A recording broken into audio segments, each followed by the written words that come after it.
Nada más hermoso para un pueblo harto de dictaduras que acudir al Estadio Revolución para testificar un cambio de presidentes electos. Cuando Jacobo Arbenz tomó posesión, los partidos revolucionarios ya estaban divididos y las fuerzas opositoras no estaban unificadas. En uno de los bandos existía el Partido Comunista y en el otro, el Partido de Unificación Anticomunista. Para la United Fruit Company, la embajada norteamericana y la derecha, las batallas estaban perdidas. Su candidato presidencial, el coronel Miguel Ydígoras Fuentes, perdió las elecciones. Su primer candidato a dar el golpe, el coronel Francisco Javier Arana, estaba muerto. El otro candidato golpista, el coronel Carlos Castillo Armas, estaba preso porque intentó derrocar a Arévalo, según los documentos desclasificados de la Agencia Central de Inteligencia CIA.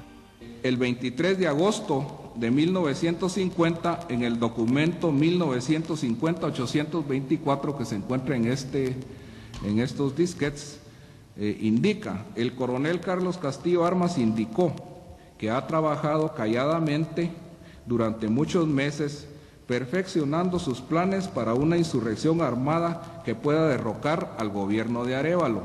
O sea, Carlos Castillo Armas no empezó a conspirar con el gobierno de Arbenz.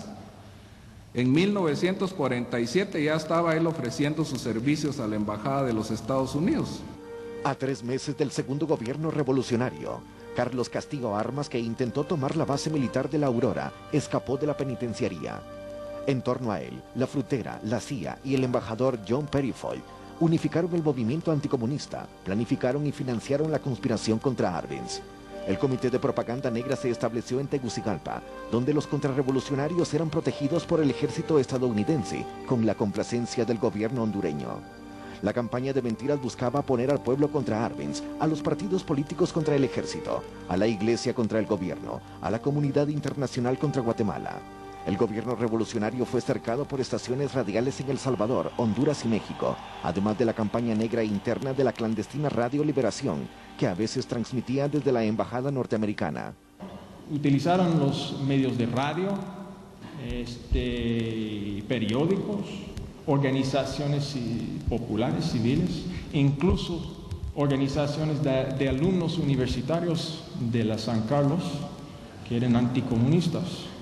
Además de eso, que la CIA utilizó bases de radio en otros lugares, fuera de Guatemala, y transmitió desde esos lugares ajenos a Guatemala. Pero también estaciones radiales de aquí de Guatemala estaban transmitiendo propaganda contra el presidente Arbenz. Una campaña negra en la que algunos periódicos estuvieron involucrados. Fue la prensa opositora o la disfrazada de revolucionaria que mordió la mano de Arbenz, contribuyó al caos y se untó de dólares, como lo hicieron los contrarrevolucionarios. El derrocamiento de Arbenz tuvo un bajo precio para el gobierno norteamericano que hoy reconoce la CIA. Guerra psicológica y política, $270.000. Subversión, $250.000. Operaciones de inteligencia, $150.000. Mantenimiento de fuerzas, $220.000. Armas y equipamiento, $400.000. Operaciones en Nicaragua, $100.000. Apoyo interno a las operaciones, $160.000. Transporte, almacenamiento y viajes, $85.000. Transporte aéreo y mantenimiento, $800.000. Contingencias, $565.000. Costo total de la operación, $3 millones. Richard Immerman en Washington indicó que él encontró una caja entre los papeles de la Central de Inteligencia en donde estaba dibujadas las diferentes partes del Palacio Nacional, el salón de reuniones del gabinete de Arbenz y los lugares en donde se sentaba cada uno de los ministros de Arbenz. Producto de la campaña continental contra el país fueron organizadas conferencias anticomunistas. Guatemala había roto relaciones con los dictadores más sanguinarios de América Latina. En la conferencia de la Organización de Estados Americanos realizada en Venezuela en marzo de 1954, la revolución guatemalteca fue condenada a morir a propuesta de Estados Unidos. El canciller Guillermo Toriello explicó los alcances de la revolución y que el país no podía ser satélite de Estados Unidos ni de la Unión Soviética. El discurso arrancó los aplausos, pero no los votos. La declaración de guerra no pudo ser detenida ni por las palabras emotivas de Miguel Ángel Asturias, que escribió las últimas frases del célebre discurso. Sobre las inmensas tierras, mares y cielos de América, El aliento de los libertadores mantiene flotando las banderas de libertad.